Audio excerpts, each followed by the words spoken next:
In 1845, Louisiana, the house on the hill did not just sit there. It watched. It waited. It breathed. Its white pillars glowed in the sunlight like clean bones. Its windows reflected the world below, but never revealed what lived inside. It was a house everyone saw, but no one really looked at too long, because something about it felt wrong. Wrong in the way a smile can hide a scream. The colonel owned the house, a tall man with a face carved like stone, eyes that never softened, and a voice that made men lower their heads when he spoke. His name was known from the small muddy town to the wide plantations that stretched for miles. But his reputation was something people did not speak out loud. Not because they didn't know, but because they were afraid of knowing too much. The house stood higher than every other building in town. At the end of a long dirt road lined with black oak trees, their branches twisted like claws reaching out for travelers who dared walk at night. The fence was tall, sharp at the top, iron that had long turned dark with rust, but no one ever saw it broken. No one ever tried to climb it. Beyond that fence, they said, was not just a home. It was a place where shadows had names. Every night, without fail, when the world grew quiet and the fields turned silver under the moon, a lantern burned in the highest window. It wasn't a warm light. It was cold, steady, and patient, like a single golden eye keeping watch on the town below. Some said the colonel stayed awake to read his war journals. Some said he was guarding treasure. Others said the light was not for him, but for something that lived in the house with him. Children who grew up in town were told not to look at the hill after dark. Don't let it see you, their mothers whispered, or it will remember your face. By day the house was quiet, but the silence felt heavy, like it wasn't empty but listening. The workers who lived on the plantation rarely spoke of the house itself. They worked the fields with their eyes down, their hands steady and their mouths closed. It wasn't the colonel's whip they feared most. It was the house. At night, strange sounds crawled out from behind those white walls. Doors slammed, though no one walked the halls. Lanterns swayed in windows when there was no wind. Sometimes faint cries could be heard, not loud enough to prove anything, but just enough to make the night colder. The colonel was rarely seen outside after sunset. But those who did see him said he walked through the halls of the house holding that same lantern that burned all night. The way the light followed him made it look like it wasn't the colonel who carried it, but the lantern that carried him. His 3 daughters followed strict routines, almost like clockwork. They were rarely seen in town, and when they were, their faces were blank, their eyes too still, their dresses spotless white as if nothing could ever touch them. The townspeople called them angels once. Then the whispers began, and no one used that word again. Servants had disappeared before. One would work the fields one day and be gone the next morning. The colonel never spoke about it. He didn't have to. Those who asked too many questions were dismissed from the plantation without warning, their families gone by dawn, their cabins locked. Sometimes new servants arrived, quiet and pale, eyes wide like animals who had already learned not to make noise. No one knew where they came from. No one dared to ask. People in town said the walls of that house were too thick. Not just the wood, the silence, a silence that swallowed every sound before it could leave. One night, a young man named Samuel, who worked near the stables, said he had heard singing inside the house. Not a kind of singing you'd hear in church. It was soft, slow, and wrong. It echoed through the fields like a song sung by someone who had forgotten how to be human. The next day, Samuel didn't show up for work. His cabin was empty, his tools untouched, his boots still by the door. The workers said nothing, but their hands moved faster the next day, their heads lower, their eyes fixed on the dirt. The house had taken another. The colonel's daughters were often seen standing by the upstairs balcony at dusk, all 3 in a row, their hair tied the same way, their pale hands resting on the iron railing. They didn't wave. They didn't smile. They simply watched the fields, their faces blank like porcelain dolls. Some said they were waiting for someone to try and run. Others said they were the reason the house stayed hungry. A preacher once came from another town, claiming he could cleanse the land of its evil. He stood outside the gate, Bible in hand, shouting at the house. The gate did not open. The lantern in the upstairs window flickered once, and the preacher left before the sun set. He never returned. Inside the town's tavern, whispers grew louder as the years passed. No one trusted the colonel, but no one stood against him either. His money built the roads. His hands paid the sheriffs. His eyes saw everything. And the house did the rest. It was said that late at night a wagon would come covered with black cloth. The driver never spoke. The horses made no sound. The wagon rolled up the dirt road toward the house. Sometimes it carried crates. Sometimes it carried people. No one ever saw it leave. The colonel's oldest daughter, Clara, was rumored to be the closest to him. People said she had no soul of her own, only the one her father gave her. When she looked at people, they said, it felt like the house was looking through her eyes. One night a man saw her standing alone at the gate, whispering into the dark. There was no one there, but something whispered back. The plantation grew richer, larger, but the air around it grew heavier too. No matter how bright the sun shone on those white pillars, the house always seemed to hold its own darkness. Every night, without fail, the lantern burned in that upstairs window. And every night more stories were whispered in the town below. Stories of cries that echoed through the fields. Stories of pale children with unfamiliar faces. Stories of a house that wasn't just a home, but something alive. Behind those walls, something was happening that no one dared name.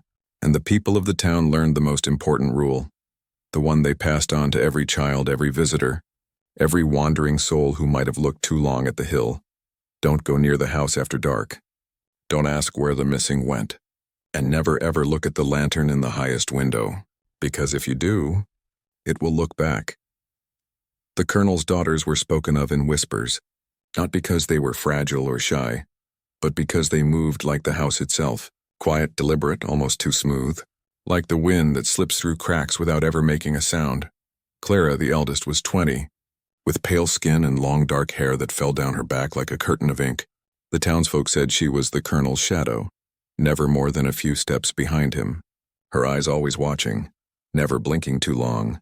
Beneath her calm smile there was something cold, something carved, like she belonged to the house more than the world outside. The middle daughter, Rose, had soft features but a stillness that made people nervous. Her hands were always folded neatly, her face blank, her voice rarely heard. And the youngest, Lily, was the one who stared too long, with eyes too sharp for a girl so young, eyes that had already seen too much. All three moved in perfect unison like parts of the same clock. And people said when they looked at you, it didn't feel like three girls staring. It felt like the house staring through them. The girls were rarely allowed to leave the plantation, but sometimes when the colonel needed to show the town he was a man of respect, he would take them into the small church near the edge of town. Their dresses always white, their gloves thin, their hair brushed so perfectly it looked unnatural, and every time they stepped out of the carriage, the air shifted, conversations stopped, mothers held their children tighter, fathers lowered their heads. They didn't speak to anyone. They didn't have to. Their presence was enough to chill the room. Inside the church, they sat in the first row, their backs straight, their faces turned forward like carved statues. The preacher spoke of God and redemption, of sin and forgiveness, but his hand shook when he saw the colonel's girls sitting there, not because of their beauty, but because behind their stillness was something that didn't belong in a house of prayer. One evening after service, an old woman swore she saw Lily smile. Not a sweet smile, not a child's smile, but something slow and strange like the curl of a secret. She never returned to the church again when the colonel's family came. The workers on the plantation feared the daughters more than they feared the colonel, not because they carried the whip, but because the ones they stared at for too long seemed to disappear. It started with a boy named Jonah. He was 17, quiet, strong, never caused trouble. One afternoon, as the sun burned low over the cane fields, Lily stopped at the edge of the porch and watched him. Her face was blank, but her eyes locked onto him like a hawk finding its prey. He froze when he noticed her, not because of who she was, but because it felt like something behind her eyes was pulling at him, like a hand reaching out from behind the curtains of the house. That night, Jonah's bed was empty. No one heard a carriage. No one saw him leave. His tools were still by the barn door, his boots still covered in the dust from the fields. The workers looked at each other but said nothing. The colonel's daughters never explained. They never needed to. The house answered for them. Clara often walked through the plantation at dusk, her steps silent on the dirt path, her white dress trailing lightly, never touching the mud, as if the ground itself refused to stain her. She didn't speak to anyone, but the workers could feel her presence before she appeared, like the air itself shifted. The birds stopped singing, and everything stilled. She would walk past them with her head slightly tilted, her eyes scanning the line of workers the way someone inspects things they already own. No one dared meet her eyes. No one dared breathe too loud when she passed. The middle daughter, Rose, rarely left the house at all. But late at night, the workers swore they saw her standing in one of the top windows, staring out at the fields for hours, motionless, the lantern light flickering behind her, casting her shadow long against the curtains. It was said that if Rose stared at you from that window, you wouldn't last the week. It wasn't a threat. It was a pattern. A housemaid named Esther once made the mistake of speaking to Clara directly. She had dropped a silver tray in the hallway, and Clara had appeared soundlessly, her white dress brushing the floor like fog. Esther stammered, tried to explain, but Clara didn't say a word. She simply tilted her head to the side, blinked once, and turned away. The next morning, Esther was gone. The other maids cleaned the hallway like nothing had happened, their eyes low, their hands fast. The colonel didn't ask. He didn't need to. The house had taken care of it. The daughters never raised their voices, never smiled, never cried. Their stillness was what made them terrifying. A whip cracked and echoed. A shout could be ignored. But silence, the kind of silence they carried with them, lingered. It sank into the walls, into the people, until no one knew if they were afraid of the girls or the house breathing through them. People in town began to make rules about the colonel's daughters. Rules they never spoke out loud but followed like scripture. Never look them directly in the eye. Never stand too close. Never answer when they whisper your name, even if it sounds like it came from right behind you. And if you ever saw Lily standing at the gate at night, you turned around and walked away, no matter what. But the whispers grew louder as the months passed. The plantation seemed busier, noisier, yet emptier all the same. Servants disappeared. Workers never came back from the house. And the daughters were seen more and more at the windows, their pale faces watching. The town's people didn't know it yet, but behind those still faces, behind the lace dresses and soft steps, they weren't just watching the world, they were choosing. And once they chose, the house made sure no one left. The basement beneath the colonel's house was not meant to be found. It was not on any drawing, not on any plan. No servant had ever spoken of it, and no worker dared to go near the entrance. But everyone knew it was there, hidden like a wound beneath the skin, breathing through the cracks of the old house at night, whispering its secrets to the dark. The colonel had built it years ago, long before the town grew close to the hill, and he had built it for a purpose no one dared name. People said the walls beneath the house were thicker than stone, meant not to keep something out, but to keep something in. The entrance was behind a rusted iron door at the end of a narrow corridor, a place only the colonel and a few trusted men ever walked, and even they avoided looking down the stairs when the lantern light flickered against the brick. Some of the older servants said they heard crying coming from that stairwell long after midnight. Not loud, not wild, but steady and thin, like the kind of sound a person makes when they know no one will ever come to help. And when someone disappeared from the quarters, the sound would be louder the next night. The workers knew not to ask questions, because questions made you visible, and being visible meant the house remembered your name. But some of them talked quietly among themselves when the sun went down, when the colonel was asleep and the fields were still. They spoke of chains that were never used in the fields, of barrels taken down the hill but never brought back up, of fresh paint covering the lower windows even though there were no rooms down there, at least not officially. They said the air near that door was colder than the rest of the house. The children born near the plantation gates grew up avoiding that side of the house altogether.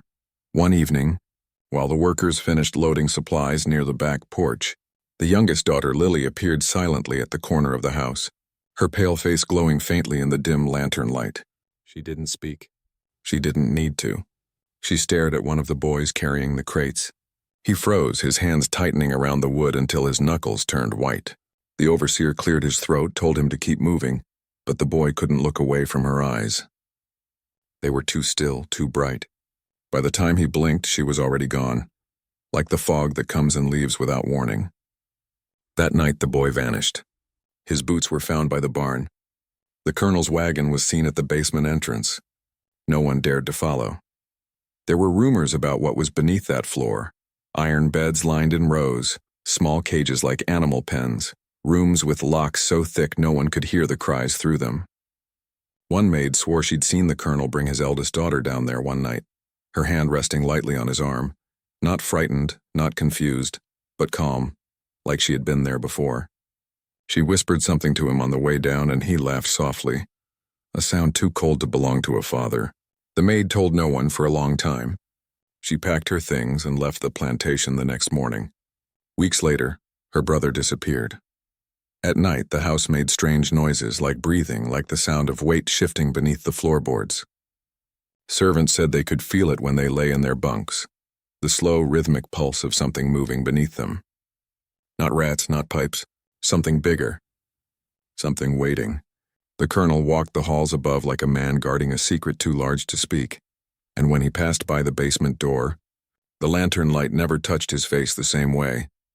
The only people who entered that basement alive were the ones the colonel chose. And once you were chosen, there was no way out. Men disappeared. Women disappeared.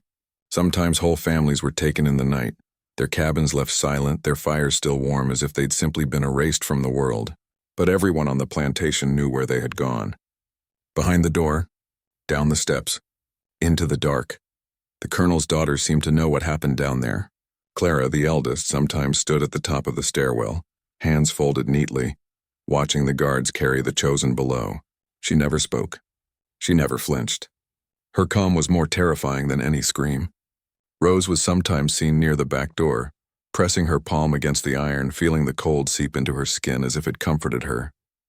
And Lily, the youngest, was the one who found them, the chosen. She always stared before they vanished. The town whispered that the house on the hill was cursed, but curses are easy to ignore when they stay in stories. This one did not. This one breathed. It had walls. It had a basement. And it had a man with a plan so cruel, so unthinkable, that the devil himself would have listened in silence. No one spoke about the basement openly, but everyone carried it in their bones, like a shadow too big to shake off. They knew it was there, they felt it, and when the lantern burned in the highest window at night, they didn't look up, because the basement was the heart of the house. And it was always beating. The hidden basement was the kind of place that didn't need to be seen to be feared. Its presence was felt through the walls, in the way the floorboards moaned at night, in the way cold drafts slipped through the halls even when the doors were locked. The house itself seemed to breathe from underneath, like something inside it was alive, waiting, watching, listening. No one spoke of the basement. Not openly, but everyone on the plantation knew it was there. It was a secret that hung in the air like smoke, thick, heavy, impossible to forget. The entrance wasn't grand, it wasn't made to be noticed. It was a rusted iron door at the end of a narrow corridor behind the kitchen, half hidden by stacks of crates. The kind of door that looked older than the rest of the house, older than the colonel himself. The hinges always damp, the air around it colder, sharper, like the earth beneath it hadn't seen sunlight in 100 years. And maybe it hadn't, because the door led to a staircase carved deep into the ground, a place where lantern light bent in strange ways, where every step echoed too long, like it didn't want to come back. The workers didn't walk near that corridor even in the daytime. They would rather take the long way around the house than pass that door. Because sometimes, in the middle of the day when the fields were bright and the air was full of heat, a soft sound would come from behind it. A single knock, slow, steady, or a muffled cry that faded before anyone could be sure they'd heard it. The sound was enough to chill the spine of even the strongest man, enough to make them lower their heads and pretend it was just the wind, though everyone knew the wind didn't cry. When the colonel walked that hallway, no one dared follow. His boots on the wooden floor were like a warning bell, each step too calm, too measured. And then the iron door would open with a low, aching groan, the sound crawling through the house like a snake sliding under a door, and the lantern light would disappear down the stairs with him, swallowed by the dark. Sometimes one of the guards followed, carrying something wrapped in cloth. Sometimes they dragged someone with them. There had been a boy once, barely 16, his name was Samuel. Quiet, strong, worked the fields without complaint, and one night, he simply vanished. The next morning, his boots were still by the barn. His tools were still on the bench. His cabin was cold. The workers didn't ask where he went. They already knew. The basement had called for him. And when the basement called, no one ever came back. Some servants claimed that once, when the wind was low and the house was silent, they'd heard chains clinking beneath the floor, not the sound of a single chain, but dozens, shifting together like restless ghosts in a cage. Others swore they smelled something foul, Not blood exactly, not rot exactly, but a mixture of both, thick and sweet like something rotting too deep to be dug out. The maids who worked closest to the kitchen scrubbed the floors near the door every morning, even though no one ever walked there, like scrubbing might wash away what lay beneath. It never did. Clara, the eldest daughter, was often seen near that hallway when no one else was around. She would stand at the end of the corridor with her hands folded neatly in front of her, her white dress untouched by the dirt, her dark hair hanging straight down her back. She wouldn't move, she wouldn't speak. She'd just stand there watching the iron door, as if listening for something no one else could hear. Rose sometimes appeared too, her pale hand trailing along the wall, her eyes soft and far away, as though she'd memorized every sound the basement made. And Lily, the youngest, didn't stand there. She walked straight to the door, ran her fingertips along the cold metal, and smiled. No one ever dared to stop her. No one ever dared to ask. There were whispers that the Colonel's unthinkable plan lived down there behind those locked walls, in the black air beneath the house. Some said he built that basement to break men. Others said he built it to shape them.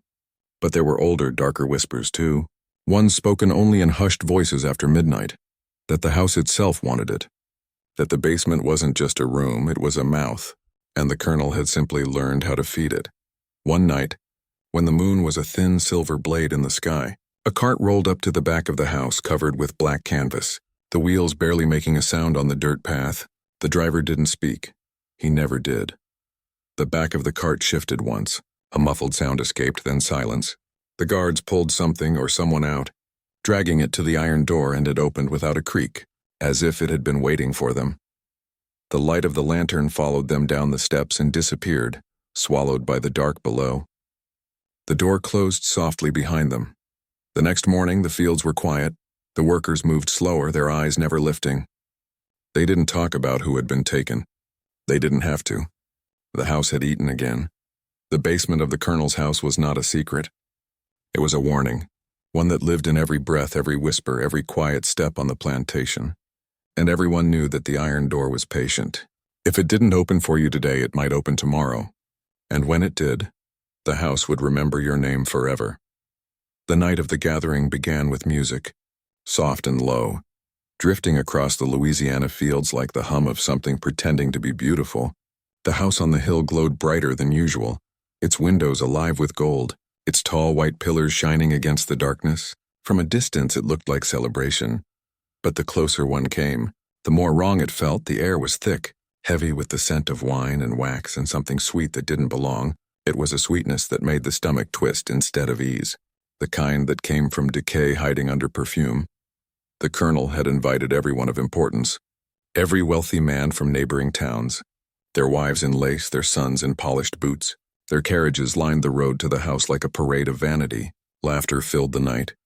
But even that laughter felt thin, forced, as though every guest knew deep down that behind those walls, they were standing inside something that watched them back. Inside, the ballroom was lit with dozens of candles, their flames trembling even though the air was still.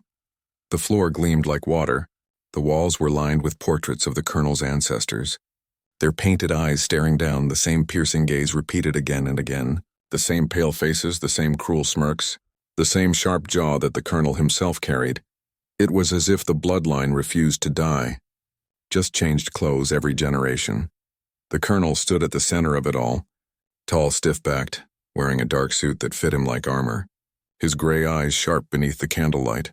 Beside him stood his daughters Clara, Rose, and Lily, all three dressed in white as if mocking innocence, their hands folded neatly, their faces calm and distant. They didn't smile, they didn't blink, they didn't move except when he did. They were part of him, extensions of his will. And when the Colonel raised his glass, they turned their heads in perfect unison, three ghosts disguised as daughters. "Tonight," the Colonel said, his voice steady and rich, carrying across the room without effort, "we celebrate the future," the guests applauded. Though no one asked what that future was, no one dared, because there was something in the Colonel's tone that made questions dangerous. The plantation prospers, the work continues, and the name Lockwood will never fade. He smiled then. But it wasn't joy. It was possession, as if the world already belonged to him and he was merely announcing it. As the night went on, the servants moved quietly between the guests, pouring drinks, carrying trays of food, their faces expressionless, their eyes low, One servant, a young man no older than 20, dropped a glass. It shattered across the marble, the sound echoing through the hall like a scream. Everyone froze, the music stopped, the colonel's head turned slowly. His expression still, his eyes finding the boy. No one breathed, not the guests, not the servants, not even the daughters. The colonel didn't speak, he just stared. The silence stretched until it felt unbearable. Then he smiled, small and sharp. "Clean it," he said simply, and turned away. The music started again, but it was quieter now, forced. Every note brittle as glass. The boy was never seen again after that night. As midnight came, the colonel raised his hand and the music stopped once more. "The hour approaches," he said, his voice low but clear. "There is work yet to be done," the guests clapped politely. Unsure, glancing at one another, thinking perhaps it was time for a speech or a toast. But the colonel turned toward his daughters, nodding once, and they moved as one, each walking to a different corner of the ballroom, their steps silent, their white dresses brushing the floor like whispers. The guests smiled nervously, unsure if it was part of some performance. The doors to the back of the house opened, and the air that drifted in was colder, damp, heavy. It smelled faintly of earth and iron. A few servants began leading a small group of workers into the room. The workers looked confused, frightened, their eyes darting between the colonel and his daughters, their wrists bound with rope. The guests shifted uncomfortably. The women's fans fluttered faster, but no one left. No one dared insult the colonel under his roof. He smiled again, the kind of smile that didn't reach his eyes. "Behold," he said softly, "the strength that builds this land, the hands that shape its wealth tonight, they shall help us shape something greater." His voice was calm, but behind it was madness. The eldest daughter, Clara, lifted a silver bowl from the table and placed it in her father's hands. He held it high and the candlelight reflected off it like water. His voice deepened, slow, deliberate, reciting words no one recognized. Not Latin, not English, something older. Something that didn't belong to this place. The room seemed to darken even though the candles still burned. The walls felt closer, the air harder to breathe, and the sound that followed was not human. It was low, deep, coming from beneath the floor. A vibration that made the glass tremble on the tables. The guests went pale. One woman fainted. Her husband pretended she was drunk. The colonel kept chanting, his eyes shining with feverish light. The ropes around the workers' wrists began to twitch, not by their movement, but by something unseen tightening, pulling. One of them gasped, the youngest, barely more than a boy, his eyes wide. "Please," he whispered, "please don't."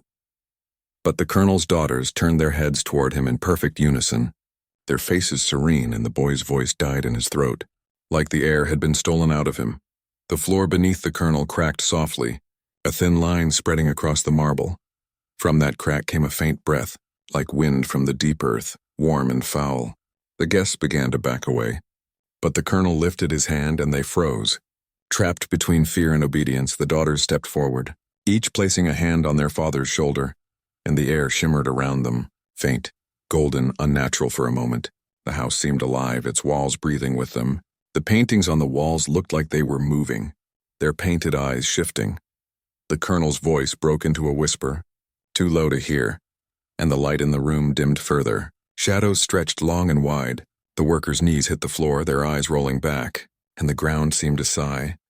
A deep, slow sound that rose from below, as if the earth itself was responding to him. No one spoke. No one ran. And then, as suddenly as it began, the sound stopped, the candles brightened again, and the colonel smiled, calm and composed as ever. "The future," he said softly, "has begun." He turned toward his guests, his eyes gleaming. "The Lockwood name will live forever." He raised his glass, and they all raised theirs, trembling hands clinking crystal against crystal. By morning, the ballroom was spotless again, the music sheets stacked neatly, the candles replaced, the marble polished, but the guests who had attended that night left with pale faces and shaking hands. None of them spoke of what they had seen. None of them returned. And down in the basement, beneath the floor where the colonel had stood, the faint echo of breathing continued, slow, steady, and alive. The night after the gathering, the house on the hill didn't rest. It pulsed, it breathed, it waited, as if something inside its walls had been fed but not satisfied.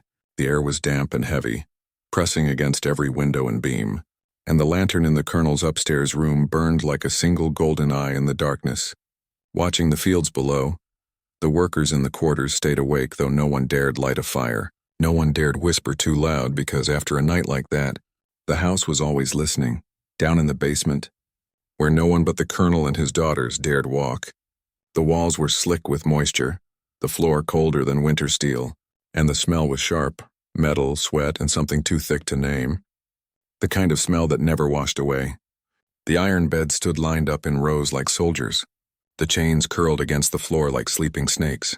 The candles in the corners burned dim and uneven, the flames pulling toward the walls as if drawn by something unseen. In the farthest corner, behind a half-rotted wooden screen, something shifted. Something breathed. The colonel came down the narrow stairway alone, the lantern light swaying in his hand, his boots steady against the stone steps. Each step echoed like a heartbeat through the basement, calm, controlled, cruel. The basement wasn't just a place to keep secrets, it was the foundation of his plan, the place where the line between life and control blurred until there was no line at all. This was where he built his future. His daughters followed moments later, their dresses dragging lightly against the steps, silent as shadows. Clara walked first, her face as calm as ever. Eyes sharp like the edge of a blade, Rose trailed close behind, fingers brushing the cold wall like she was tracing something only she could feel. And Lily moved last, her small feet silent. Her lips curved in the faintest smile that didn't reach her eyes. She was always the one who smiled here. The workers who had been taken the night before were there now, lined against the wall, their wrists raw from rope, their breaths shallow, their faces pale with the kind of fear that doesn't make a sound. No one screamed down here. The basement swallowed screams like a mouth swallowing air. One man tried to speak, but his voice broke halfway through, shattering against the cold walls. The colonel didn't raise his voice. He didn't have to. His presence was enough to make the air feel thin. He set the lantern down on the wooden table at the center of the room, the flame casting sharp shadows on the daughters' faces, making their pale skin glow like bone. "Do you know why you're here?" he asked softly. But the softness wasn't kindness, it was the softness of a knife sliding through skin. No one answered. One of the older men lowered his head and whispered a prayer. Clara stepped forward without a word and backhanded him across the face, so fast and clean it made no sound but the crack of impact. He didn't cry out. He just stared at the ground. The colonel walked between them slowly, his hands behind his back, his boots clicking softly on the floor. "The world outside this hill is weak," he said, his voice low and steady. "They speak of freedom, they speak of mercy, but they build nothing. They make nothing." He stopped, glancing at his daughters, and a thin smile crossed his face. "I build what lasts." Lily tilted her head, that unsettling little smile widening. The men and women against the wall shifted, but the chains at their wrists made it pointless. There was no door they could run to. No one who would come for them. The world outside didn't even know their names. The colonel gestured toward the far corner, and one of his guards dragged a wooden cart closer, covered with a blood-stained sheet. When the guard ripped the cloth away, the sound of chains sliding against metal filled the basement. Under the sheet were rows of iron instruments, tools that didn't look like they were made for farming or carpentry. They were made for people. Hooks, clamps, strange curved blades, tools that had one purpose. The workers stiffened. Rose took a single step closer, and her hand brushed the tools like they were delicate, precious. Her face didn't change. She looked at them the way one might look at flowers. The colonel leaned forward slightly, his eyes fixed on the people chained to the wall. "This land will give birth to something perfect," he whispered. "Something made to work, to obey, to never falter. Stronger than the men who came before. Loyal to my name. Mine." The basement air grew colder as he spoke, like the house itself was listening, like the walls had soaked in every word he'd ever said down there. The candles flickered, stretching the shadows of his daughters across the walls, long and thin like claws. Clara moved behind the line of captives and began pulling their ropes tighter. The sound of the fibers scraping against skin filled the silence. Rose picked up a long iron clamp from the cart and turned it in her hand slowly, almost lovingly. Lily simply walked down the line, staring at each face with wide, unblinking eyes. One woman finally broke. She cried out for help that would never come. Lily stopped in front of her and tilted her head to the side, still smiling, and the sound died in the woman's throat like the house itself had stolen it away. The colonel closed his eyes for a moment. breathing in the silence like it was the finest wine. "This is how greatness is made," he said softly. "Not with prayers, not with mercy, but with power." Upstairs, the lantern in the highest window flickered once, though there was no wind. Outside in the quarters, the workers sat in the dark, clutching their children close, listening to a silence that wasn't silence at all. They didn't know exactly what happened beneath that house, but they didn't need to. The ground told the story every time it trembled softly in the night. In the basement, the colonel lifted the first tool from the cart, its iron shining dull and cruel in the lantern light. The hum of the house grew low and deep, the kind of sound that lives under the skin, and as the door shut, sealing them in, the whispers of the night outside faded, replaced by the sound of something far older than mercy. The colonel's plan was no longer just a whisper in the dark. It was breathing now, taking shape, born in the cold of the basement, under the watchful eyes of his daughters, in a house that never forgot a single scream. The basement that night was no longer just a hidden room beneath the house. It felt like the beating heart of something monstrous, something too old and too deliberate to be called madness. The iron walls held the heat of human breath and the cold of cruelty at the same time. The lantern's weak flame cast long, crawling shadows that stretched across the floor like fingers, searching for something to grab. The colonel stood in the center with his daughters around him, their white dresses glowing faintly like pale specters in the dark, their eyes blank, unblinking, their movements slow and synchronized, as if they were guided by something deeper than their own will.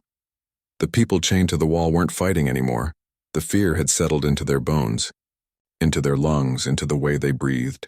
Shallow and uneven, they knew that no one came out of the basement once the door closed. They knew their screams would never leave this place. The air itself felt thick like water, and every breath tasted like iron. The sound of the chains rubbing against the brick was the only reminder that they were still alive. The colonel moved between them like a man inspecting property. Not lives, not souls. Property. His boots clicked softly, his hands folded behind his back, and his eyes glimmered with something colder than the steel tools lined up on the table. "Look at them," he said softly, not to the prisoners but to his daughters. "This is where the future begins." His voice was calm, controlled, like a man discussing business, not lives. "Others build with wood and stone. I build with blood and bone, and what I build lasts." Clara stepped forward first, lifting a small iron hook from the table with steady hands, not a tremble, not a hesitation. She'd done this before too many times. Rose followed, her fingers brushing the iron clamps like they were velvet ribbons, and Lily stood closest to the prisoners, her smile thin, her pale face tilted upward slightly, like she could hear something no one else could. The colonel had always said she could feel the house, and in this room, that was enough to make her terrifying. He nodded once, and the basement seemed to exhale.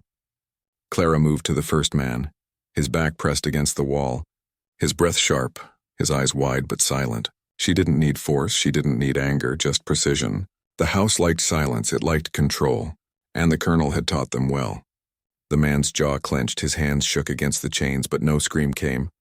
The house swallowed it before it was born. Rose stepped to the next, and her expression never changed, not once. She worked like a machine. Lily moved between them, whispering softly, not to the prisoners, but to the house itself. Her voice too quiet to understand, but sharp enough to make the air shift. The candles bent toward her like something was answering back. The colonel stood over them, watching not with pride but with certainty, the way a man watches the execution of a plan he has nurtured for years. "The outside world thinks power lives in papers and courts," he said in that low voice of his, the one that always made the workers stiffen like frightened animals. "They think it lives in men with names, but real power, the kind that can't be erased, is made down here." The basement groaned softly. It wasn't the wood. It was the earth.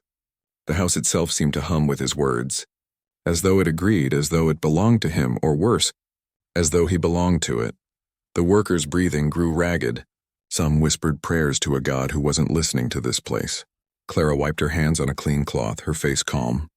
Rose placed another tool back on the table like she'd just finished a chore, and Lily walked along the line of chained bodies slowly, her fingertips tracing the cold air. She didn't look at their faces. She didn't have to. She was listening to the house. The colonel crouched beside one of the captives, an older man with dark eyes and a cracked lip. He placed his hand lightly on the man's chest as if feeling for a heartbeat. "Do you know what makes a man truly unbreakable?" he whispered. The man didn't answer, but the colonel leaned closer anyway, the lantern light cutting sharp shadows across his face. To erase everything that came before, to take away their past, their names, their blood, and make them something new. Mine. He stood slowly, turning to his daughters, his voice sharper now. "This is the future," he said, his words echoing against the walls like nails dragging on steel. "And no one, not God, not the law, not the weak world beyond these fields, will ever take it from me." The chains tightened, the walls groaned again, and something deep in the earth let out a sound that was neither wind nor human. A hollow breath, like the house itself was listening, feeding. Clara and Rose began moving again, calm and methodical. Lily tilted her head toward the ceiling, smiling wider now, her lips parting as if she could hear it clearly. The house loved nights like this. It had for years. When it was finally quiet, the air was still except for the sound of dripping, slow, rhythmic, like a second heartbeat. The lantern flickered, throwing light across the iron beds, the chains, the faces of the three daughters. The colonel wiped his hands with a white cloth and threw it into the corner like it meant nothing. To him it did. To him this was not cruelty. This was creation. Above ground the plantation was silent, but the earth below held every sound, every shiver, every heartbeat. The house didn't keep secrets. It collected them. And that night, it collected more. The colonel climbed the stairs slowly, leaving the basement behind him, his boots clicking against the stone steps in a steady rhythm. The girls followed, silent, pale, and obedient. And as the iron door shut behind them with a soft, final thud, the basement didn't grow quiet. It breathed, and the ground held its breath, waiting for the next night. The house on the hill looked calm the morning after, sunlight spilling across its white walls, the field swaying gently in the wind as if nothing had happened, as if the night had not swallowed screams, the basement had not echoed with chains, and the colonel had not carved his darkness deeper into the bones of the land.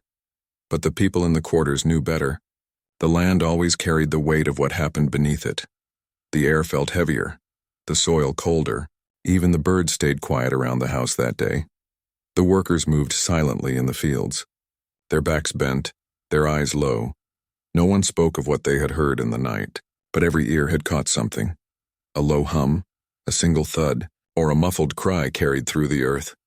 They didn't need details. They had lived here too long to pretend they didn't understand. When the lantern burned late and the house hummed low, it meant someone was gone forever, and the ground had taken another name.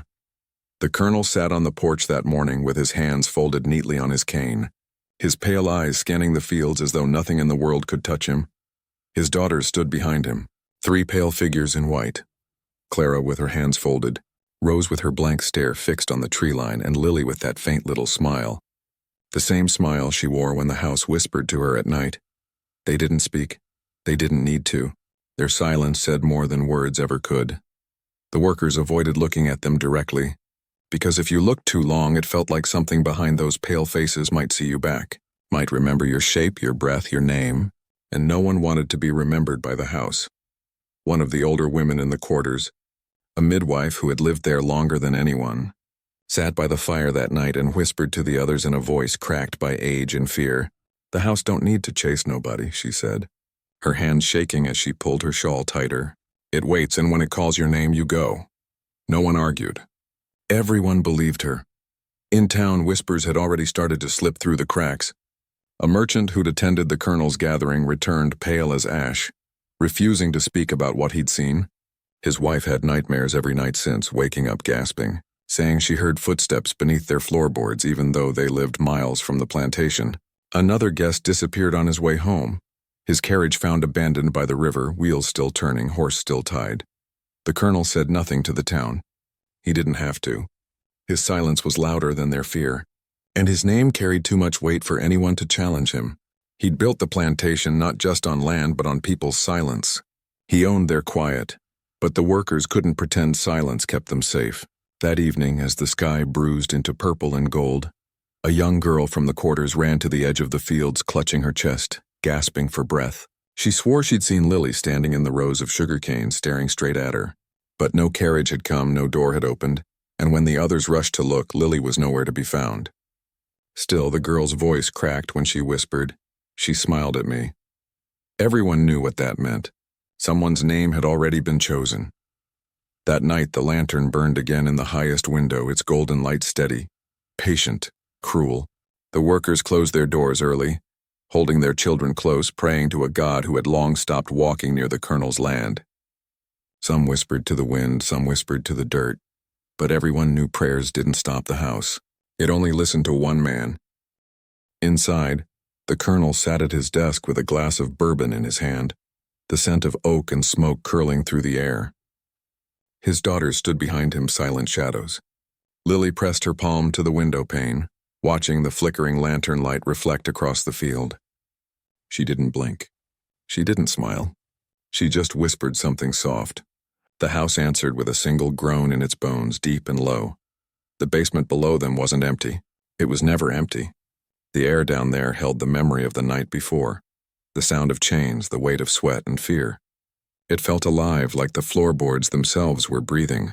The Colonel leaned back in his chair, calm, satisfied, his face as still as the portraits on the walls. This was his legacy. Not the land, not the crops, the thing beneath the house. The plan that had started long ago and would stretch beyond him. The bloodline he had forced into being. The workers were not his people. They were his clay, and the house was his kiln. The wind rose against the windows that night, pushing against the walls like something outside wanted in, or something inside wanted to leave. The house creaked softly, almost like it was laughing. In the quarters, no one slept. They knew the house would choose again soon. It always did.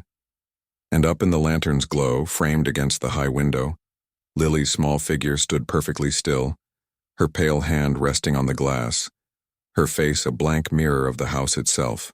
The night did not belong to the stars. It belonged to the hill. It belonged to the Colonel. It belonged to whatever he had made beneath their feet. The house did not forget. The house did not forgive. The house only waited, and sooner or later it always took another name.